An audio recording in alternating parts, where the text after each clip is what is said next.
Tapos i-send mo sa akin, ha? Oo.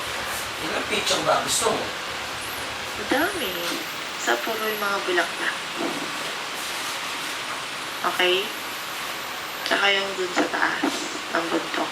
Tsaka? Padala mo sa akin. Itag mo kagad ako. Tapos mag-text ka pala sa akin pag nandun ka na sa pula. Ikaw lang ginagawa nyo. Okay. Gusto ko makita yung lugar. Okay, okay. Iyo si Patras pakainin mo maigi. Bakit pumayat?